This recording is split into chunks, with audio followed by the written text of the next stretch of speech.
Gimana, friend? Lo tim yang percaya ramalan atau tim musyrik? Yo, coba lo perhatiin. Tiap kali Indonesia lagi geger, tiap kali ada bencana, krisis, atau terutama tiap kali mau pilpres, pasti ada satu nama kuno yang nongol lagi, dan lagi. Entah itu di grup WA keluarga, di TV, di omongan warung kopi. Siapa? Jayabaya. Wah, ini udah masuk zaman edan, kata Jayabaya. Tandanya udah deket, bentar lagi muncul Satrio Piningit. Nama ini sakti banget. Dia katanya udah ngeramal semua yang terjadi di Nusantara. Kereta melaku tanpa jaran. Kereta jalan tanpa kuda, sama dengan mobil atau kereta api. Perahu melaku ingdur awang-awang. Perahu jalan di angkasa, sama dengan pesawat. Dan yang paling gila, tekane jago kate soko wetan. Datangnya ayam jago kate dari timur, Jepang, yang seumur jagung 3,5 tahun. Gila kan? Akurat banget. Gimana ceritanya raja dari abad ke-12, tahun 1100-an, bisa tahu soal pesawat dan penjajahan Jepang? Apa dia time traveler? Apa dia dapat bocoran dari langit? Selamat datang di Baru Tahu. Dan hari ini kita bakal bedah tuntas siapa sebenarnya Jayabaya dan kenapa ramalannya selalu cocok. Siap-siap, spoiler alert paling gede. Yang lo baca hari ini 90% bukan tulisan asli Raja Jayabaya.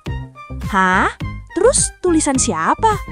Oke, tenang, kita bedah pelan-pelan. Bagian 1. Siapa aslinya Jayabaya? Ini baru tahu momen pertama lo.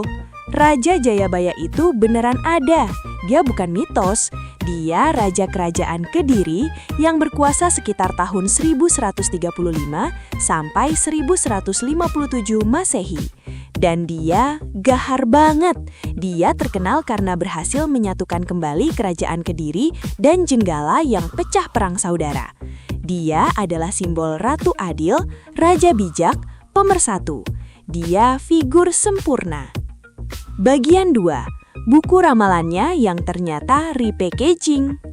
Nah, ramalan Jayabaya yang kita kenal sekarang, Jangkar Jayabaya, Serat Jayabaya, itu bukan ditulis di abad ke-12. Buku-buku itu ditulis atau disusun ulang ratusan tahun kemudian. Kapan? Di era Mataram Islam dan era penjajahan Belanda, tahun 1700-an sampai 1800-an. Siapa yang nulis? Para pujangga atau sastrawan keraton. Tokoh-tokoh kayak Pangeran Wijil I di era Pakubuwono II dan yang paling terkenal Raden Ngabehi Yosodipuro I, pujangga besar keraton Surakarta. Loh, ngapain mereka bikin gituan? Ah, di sini nih, baru tahu momen kedua lo. Ini bukan ramalan, prediction.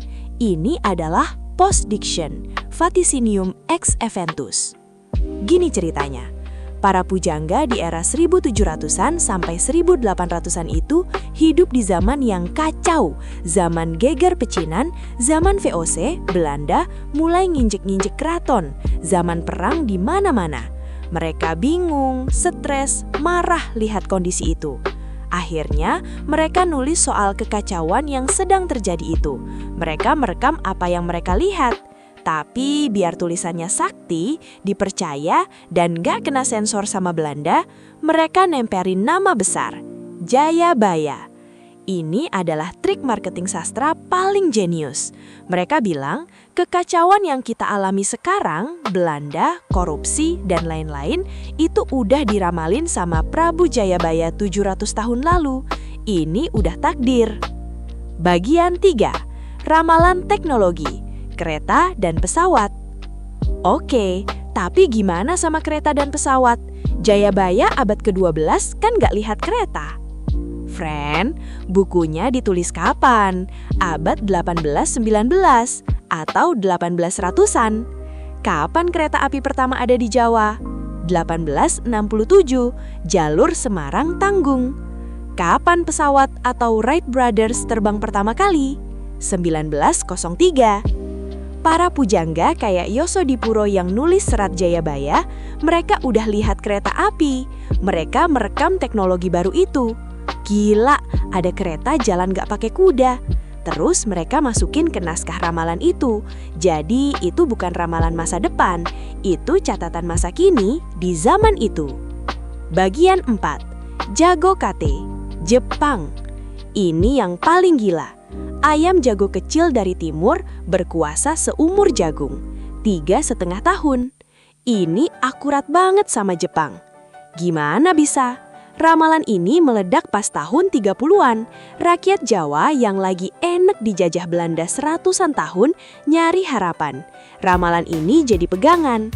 Belanda bakal kalah sama jago Kate. Dan pas Jepang yang Kate beneran datang dari timur, rakyat Jawa nyambut mereka. Ramalannya terbukti.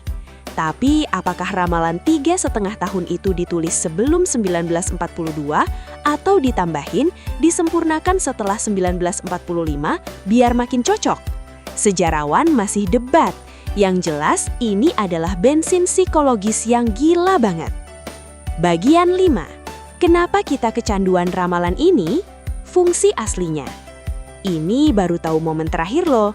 Ramalan Jayabaya itu bukan buat nebak masa depan. Dia punya 2 fungsi psikologis yang super penting buat kita, bangsa Indonesia. 1. Fungsi diagnosis, menjelaskan kekacauan. Kalau negara lagi kacau, korupsi, bencana, kita nggak stres sendirian. Kita bisa bilang, oh kita emang lagi masuk zaman edan, wajar. Ramalan ini ngasih label atas kekacauan, bikin kita ngerasa ngerti situasi. 2. Fungsi harapan, Satrio Piningit. Ini yang paling penting. Tiap ramalan Jayabaya, terutama zaman edan, pasti diakhiri dengan happy ending. Dia janjiin bahwa setelah kekacauan ini, nanti pasti akan lahir Satrio Piningit atau Ratu Adil yang akan membawa Indonesia ke zaman keemasan, atau Kala Subah.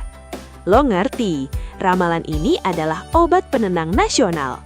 Sabar guys, emang lagi hancur, tapi Satrio Piningit is coming. Habis gelap, terbitlah terang. Itulah kenapa tiap 5 tahun, Pilpres, semua capres dicocok-cocokin jadi Satrio Piningit. Karena kita butuh harapan itu.